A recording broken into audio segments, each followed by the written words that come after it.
The Panthers end their West Coast trip in Las Vegas with a loss with no goal support for Spencer Knight. And are the Panthers no longer the favorites in the East? We discuss that and more next here on the Locked On Florida Panthers podcast.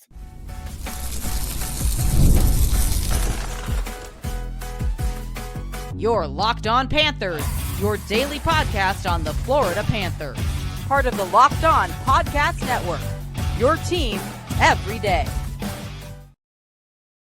And welcome into this Monday, January 27th edition of the Locked On Florida Panthers podcast, part of the Locked On Podcast Network, where it's your team every day. Thank you for making the Locked On Florida Panthers podcast your first listen of the day. I'm Armando Velez from the Hockey News. You can follow me on X at MondoMan12. Follow the show account on X and Instagram at LO_FLA Panthers and on Blue Sky at LOFLA Panthers. And shout out to the everydayers who come back here and get your daily Florida Panthers fix. You can follow the podcast anywhere you listen to podcasts and on YouTube. And don't forget to smash that like button if you're watching this show on the YouTube channel. Today's episode is brought to you by FanDuel. Super Bowl 59 is here, and there's no better way to make every play more exciting than with FanDuel Sportsbook. New customers can bet $5, and if you win, you'll score $200 in bonus bets. Download the app or head to FanDuel.com to get started. So, Florida Panther fans, grateful to be back here once again on another edition of the show to discuss everything in the world of the Florida Panthers.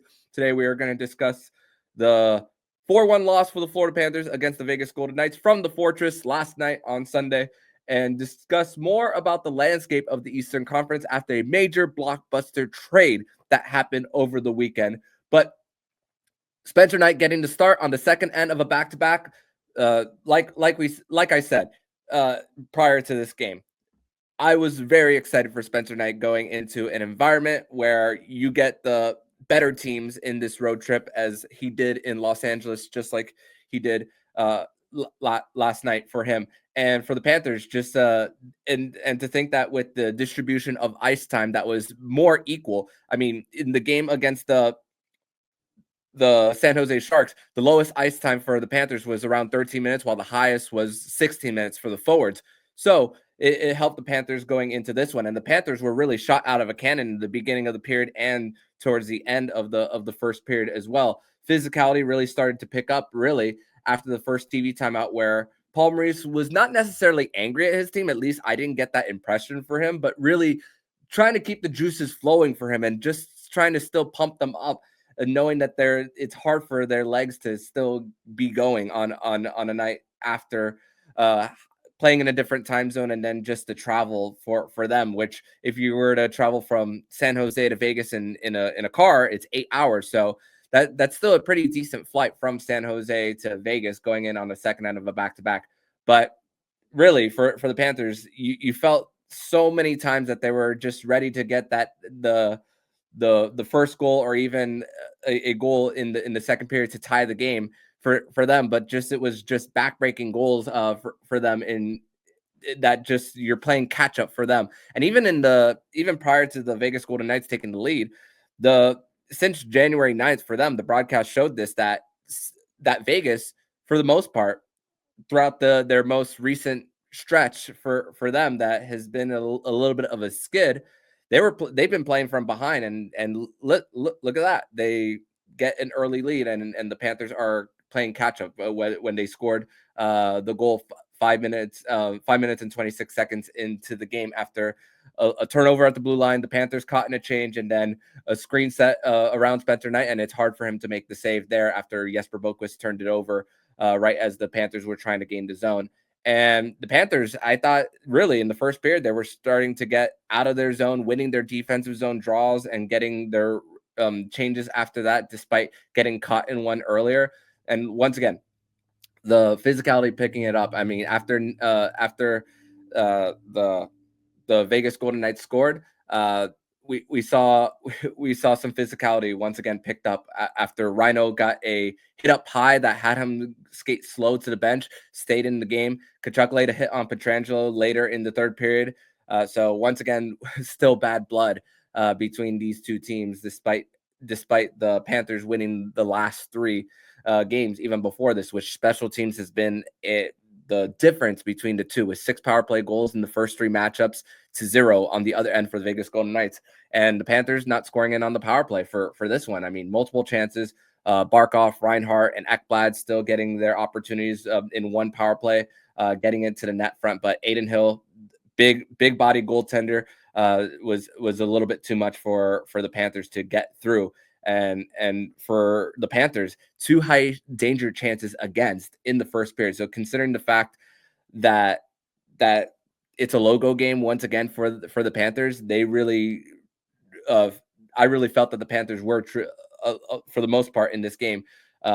Parts of it was in control, and doing it on the road where the Panthers have been better this season. And so even if the Panthers don't have home ice in certain parts of the postseason this year, you kind of like how they're able to still roll the 4 lines and still get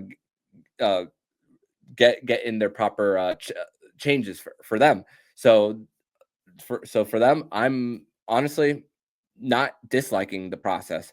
And it's not often where the 4th line has the majority of the best chances at 5-on-5, even though they were on the ice for over a minute right before it resulted in a penalty midway into the second period. I thought the 4th line was outstanding on the night right before the line changes for them. Speaking of line changes, there was a little bit of the line shuffles in the middle of the second period.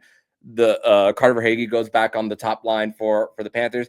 Kachuk, Mackie Semaskevich, and Sam Bennett were aligned. Jesper Boquist goes to the 4th line for them.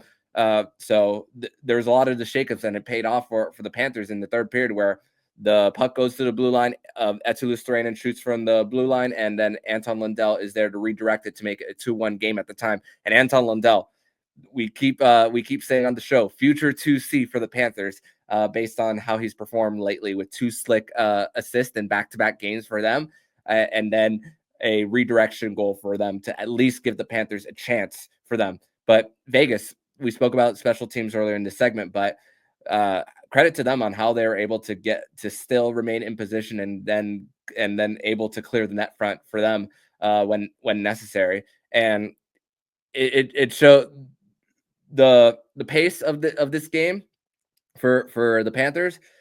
We saw it towards the end of the second period, where Paul Maurice even said that they started to look slow in certain parts. And after the Vegas Golden Knights took the lead, we really saw it really broken open for them, and just the amount of breakaway opportunities that Vegas had even after they scored off of breakaways. We saw 2 more in a 2 to 3 minute span after that. Is like, oh man, this is going to be a tough one for the Panthers to even overcome there. But had this game been probably against the Chicago Blackhawks, with the time of puck drops being as close as they were, the Panthers probably wouldn't get up for a game like that. But knowing that it was the Vegas Golden Knights on the other end, that's really what gave, in my opinion, the Panthers a better chance to at least make it somewhat of a game for them. So credit to the Panthers for at least still keeping it competitive, and even in the losses on this road trip for them,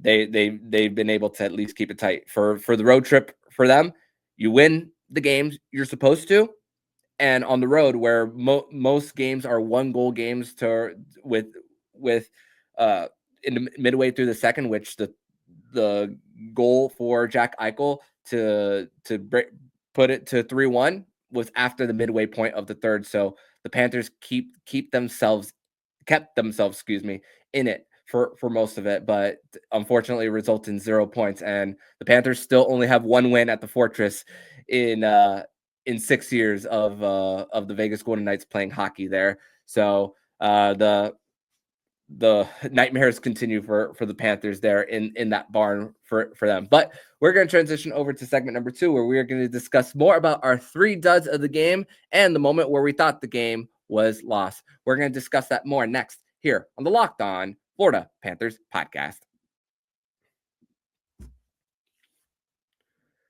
Today's episode is brought to you by FanDuel. Super Bowl 59 is here. 1 game, 2 teams, endless possibilities. There's no better way to make every play more exciting than with FanDuel Sportsbook. Whether it's predicting the first touchdown, calling the MVP, or even betting on the coin toss, FanDuel makes it easy to get in on the action. With live betting all game long, you can adjust your bets as the game unfolds and feel the thrill from kickoff to the final whistle. Download the app or head to fanduel.com to get started. Just bet $5, and if you win, you'll score $200 in bonus bets. That's fanduel.com. Bet with FanDuel, the official sportsbook partner of Super Bowl 59. Segment number 2 here on this Monday, January 27th edition of the Locked On Florida Panthers podcast. Thank you once again for making the Locked On Florida Panthers podcast your first listen of the day, where the Florida Panthers are coming off a loss against the Vegas Golden Knights by a final score of 4-1 at the Fortress. So, 3 duds of the game for the Panthers here. Number 3 dud for the Panthers, I'm going to go with Niko Mikkola. Although the Panthers were already down 2 goals midway through the third period, just a silly penalty. 5 minutes off a cross check in the neutral zone out of frustration. That you basically ended the game there for the most part, even though that is not the part where I knew the game was lost for the Panthers. It was already a big hill to climb for the Panthers there. No pun intended there. But you think that for the Panthers, with creating a little bit of a push after giving up a few breakaways, and Spencer Knight actually coming big on the breakaways after, with getting the pads down in the butterfly position and stopping the Vegas Golden Knights after that. One of them was Dorofeev for him that he stopped on a breakaway. But Niko Mikkola taking that penalty was just irresponsible and silly for him. So that at that time, I said automatic dud for the 3 duds of the game for the Cats here. Dud number 2 for the Panthers here. Spencer Knight. The only one goal that I will put on him is that second goal was a little bit of a head scratcher for the Vegas Golden Knights on this one. The goal that was scored 5:40 into the second period, the one by Tanner Pearson. Nick Wall enters the zone. There's a hit that Ekblad laid on Wall, and then a clear lane to the net, but Spencer Knight out of position and was beaten on the far side for him, and just head scratching goal for him. Spencer Knight did speak after the game saying, quote, "It's not going to be easy. Teams like Vegas, that's a playoff team. It's hard to generate offense on them, and they're just really good. Playing those games is definitely better for us," close quote. And it's tough for Spencer Knight here because he is getting the most of the second end of a back-to-back. And I assume if the trend continues for him, next week the Panthers will, when they play the Chicago Blackhawks at home and the Islanders on back-to-backs, I assume that Spencer Knight will play against the Islanders if the trend continues for him, which once again, he's going to get more starts. And even these losses for Spencer Knight, this is about getting the reps and getting better. So not always about wins and losses, with the Panthers being so comfortably in a playoff position here. And it's, thankfully for them, they've created a good amount of separation between them and the 2-3, which Ottawa, they have the third position right now in the Atlantic Division. Not by points percentage, but still, as of right now, they hold the third spot there for the Atlantic Division. But the Panthers been around 500, and they're still gaining the points when necessary. So it's not long stretches of no points, but it's also not long winning streaks for them. So they're just staying afloat, which is not the worst place to be in, especially when you pad so many points early on in the season. So it's really about getting through. And the Panthers, they've done a good job of just getting through these dog days of the season once again.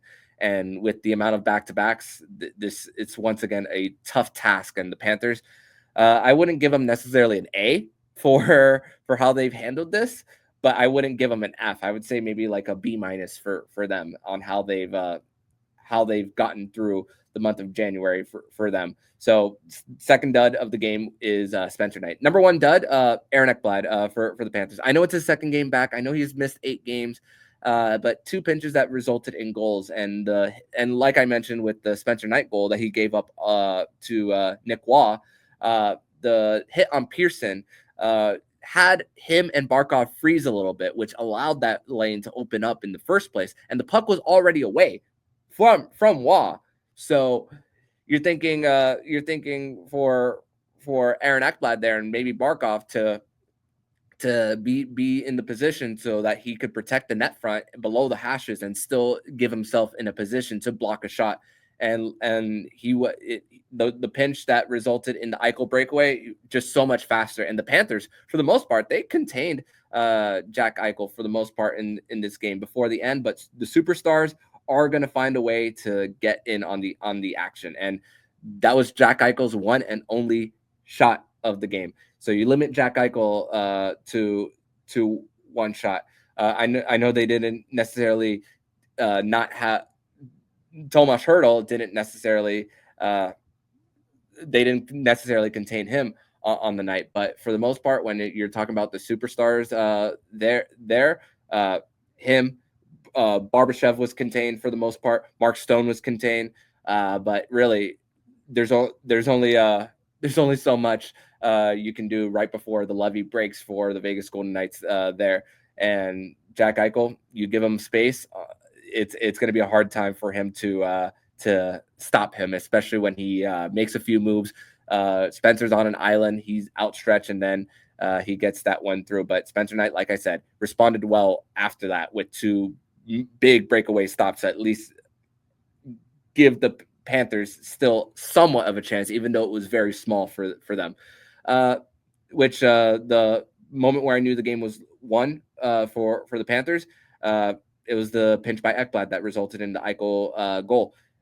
So that is my moment where I knew the game was lost for the Panthers. The Nico Mikkola penalty, I thought about it a little bit. Maybe that was the moment, but 2-goal lead on the road where the Vegas Golden Knights have one of the best home records there, even though the Panthers did pull the extra attacker and with the empty net with around 3:30 left because the Vegas Golden Knights committed a penalty while they were on the power play, which the Panthers, they at least equaled the PIM on the night, which once again, the Panthers discipline has been so much better over the last week. And I think this is one of the positives that we could take away from the road trip for them.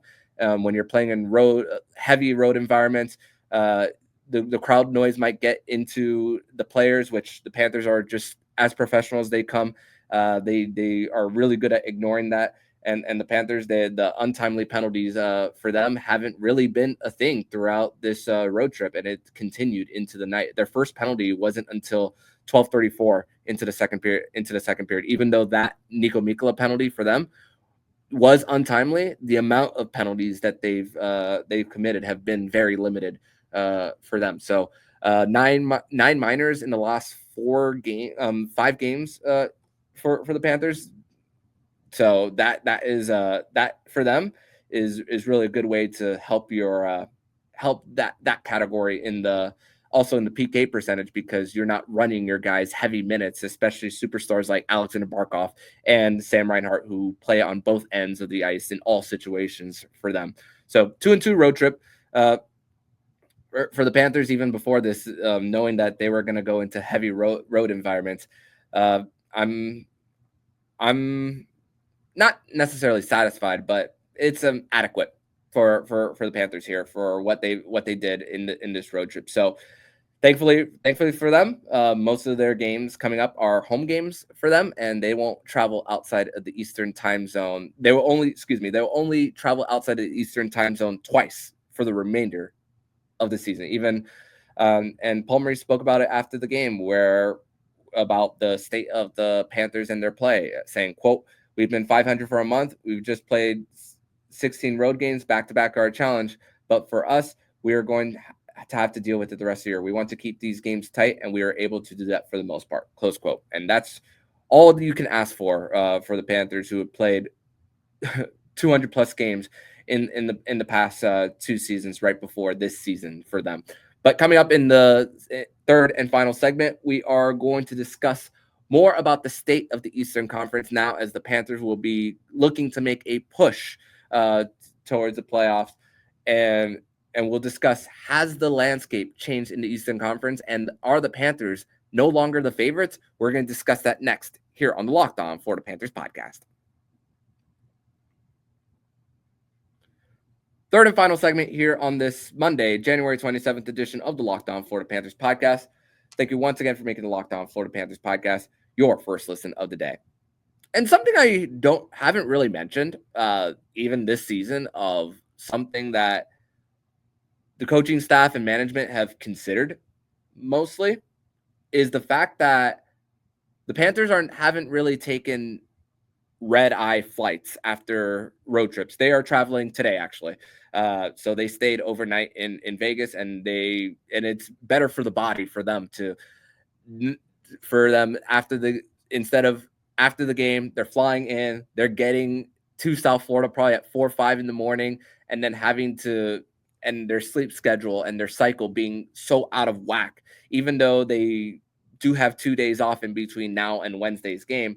I think that's a true benefit for the Panthers and going forward for them, and really just the staff for the Panthers understanding that. So, and credit to them on helping them get to the rest that they need prior to this stretch for them. And I've been wondering if the true stretch for the Panthers will come after Four Nations for them, where even though a lot of fans like myself aren't the most excited for Four Nations because it's just a money grab from the NHL, I wonder if after the juices go for that tournament, that this is where we really truly see the Panthers really take off after. So part of me is just waiting. And the last game right before Four Nations is February 9th.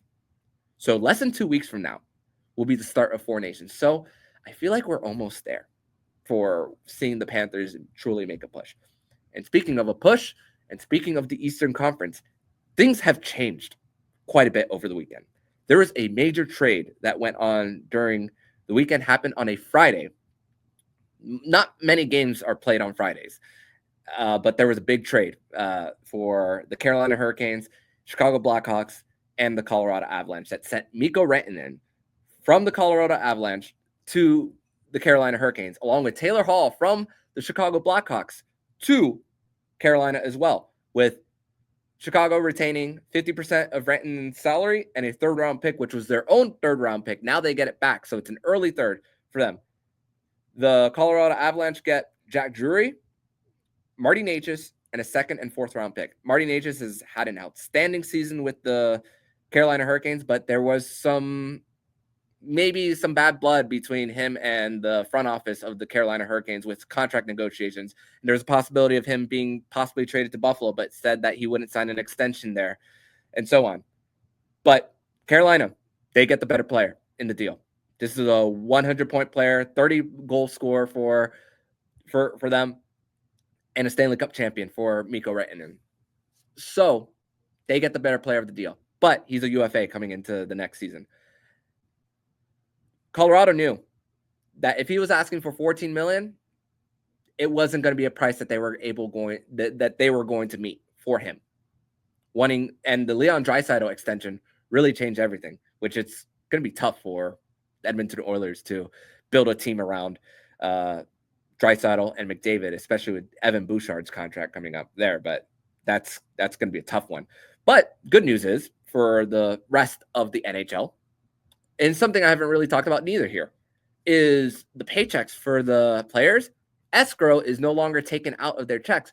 So when Alan Walsh tweets a few weeks ago saying that the cap is going to go up more than 92 million, possibly even 97 million from 88 to 97. That is great news for contending teams who are spending up to the cap, like the Florida Panthers.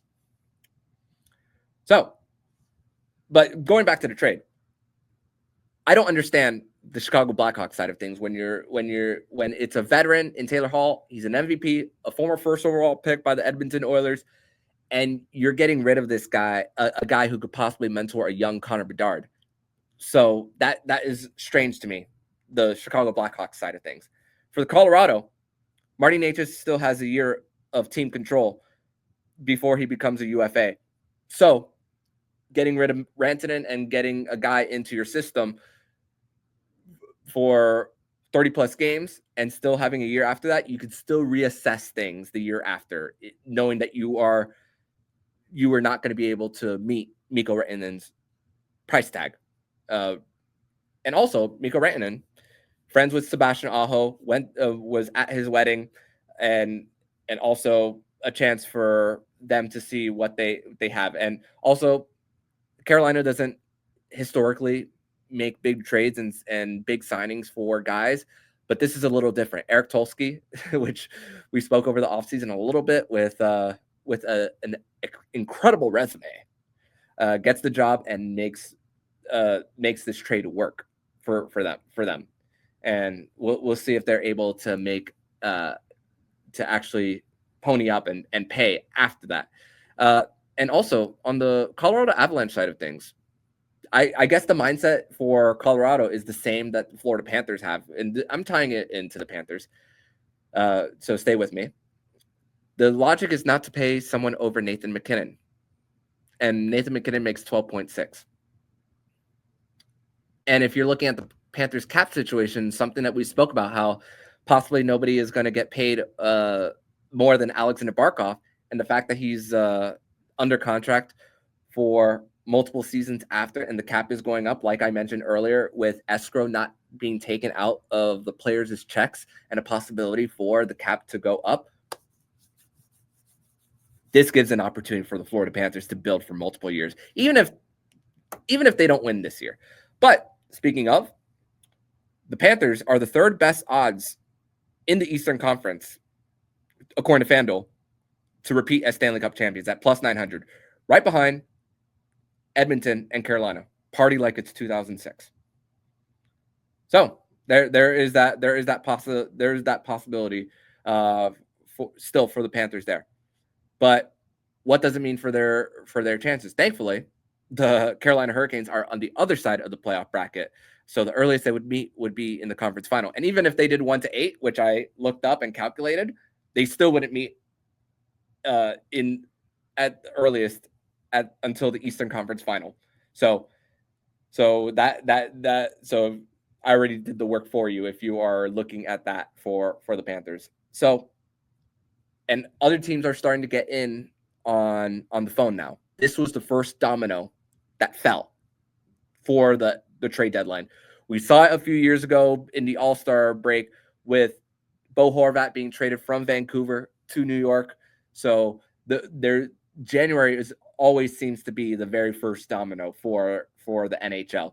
And fun, crazy thing how I mentioned that there hasn't been a domino fallen just about a week ago, and that aged pretty poorly for me. But also, there's other teams getting in on trades, like Elias Pettersson is possibly rumored to be dealt to either Ottawa or Buffalo. Buffalo's gaining a little bit of momentum, but Vancouver's asking for guys like Bowen Byram and Dylan Cousins. On the Ottawa Senators side of things, they are asking for guys like a guy like Josh Norris, who's been healthy this year, which has been a big part of why the Senators have been playing as well as they have. And also, even though Linus Ullmark has been injured, Levi Merilainen has stepped up big for them and also given them a chance to win. And this report is from David Pragnota of the fourth period. And speaking of the cap and the possibility of it being 95, 97 million, the next CBA agreement, the current CBA agreement, excuse me, doesn't expire until September 15th, 2026. But there's a chance that the NHL could get the next 2 years of what the cap can look like early for them, and the next CBA negotiations done. And this could be the earliest that it could be done since the late 90s for the CBA. Not necessarily the salary cap. The hard cap didn't really exist until post 04-05 lockout for the NHL. But there's that possibility for it to be settled and for there to be more of a foundation going forward. Especially, I mentioned yesterday how Gary Bettman sent a message to NHL owners talking about start preparing for life after me. So that for the NHL is, and this for the Florida Panthers. The Panthers possibly are in a great spot in years coming up for how they're able to build, especially because the goalie contracts currently of $14 million for Sergei Bobrovsky and Spencer Knight will expire after next season. And once again, Spencer Knight getting these starts and proving himself, although there hasn't been goal support. Gotta love the trajectory that he's on for possibly a deal after that, which will not be 10 million, and the Panthers can still build around that. And even if they decide to, I don't know, extend Aaron Ekblad after this, even if he's not making more, and the price for him goes down, because I don't think he's going to make $9 million in the open market. I'm not even sure if he's going to make $7 million with getting out of COVID-19 for not only the NHL, but the rest of the world for us. Now things are more solid, and teams can start to project a little more in future years for them. And the Panthers won't need to be desperate to make a cap clearing trade in the offseason like they did recently with an Anthony Duclair after the 2023 run to the final for them. So, and they could possibly make a midseason extension right before the deadline in maybe Jesper Boquist, which we've been pounding the table on for the Panthers. We pounded the table for Kevin Stenlund last year, and once again, the fact that the Panthers were able to, even though the cap went up last year by a few million, the fact that the Panthers were still able to remain competitive and build a roster with a flat cap for 3 years just goes to show how Bill Zito has just continued to maneuver things around. And the fact that he has more space, will have more space to work with having the core here, I'm excited to see what he's going to do. Which the Panthers currently have 2.08 million in deadline cap space now, with Tobias Bjornfot being sent down to Charlotte. The Panthers do have 22 players on the roster as of right now. Remember, after the deadline, you could have up to the cap, and you could have more than the 23 maximum players after the deadline. But that likely won't be the Panthers situation, although they've accrued cap space, and they still have 1.4 million of Keith Yandle's buyout on the book, which will expire this offseason for the Panthers. So that's another benefit for everything for the Panthers build. But we'll see what happens for the Panthers. Third best betting odds for them to repeat as Stanley Cup champions, and I'm really interested to see what kind of move the front office makes, because if Mikko Rantanen could get traded when the Colorado Avalanche are comfortably in a playoff spot, the Panthers could do the same thing. And that's where we will leave you today on today's edition of the Locked On Florida Panthers podcast, where we will possibly discuss trade possibilities for the Panthers that could bolster their lineup even more and put them in a better position to repeat as champions. And we're going to do that on Wednesday's edition of the show. No show tomorrow, as like I said, if you listen to Sunday's edition of the show, I do have a deadline to meet at the day job, so my focus has to be 100% on that to get it done.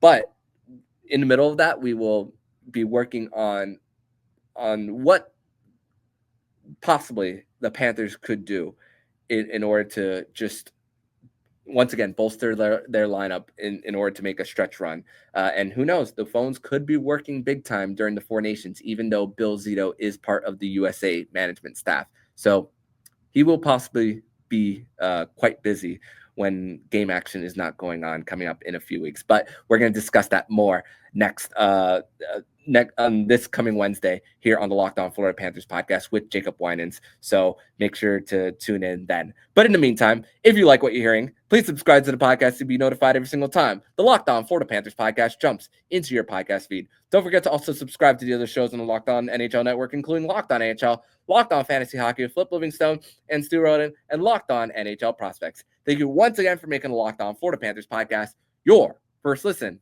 of the day. So Armando Velez signing off.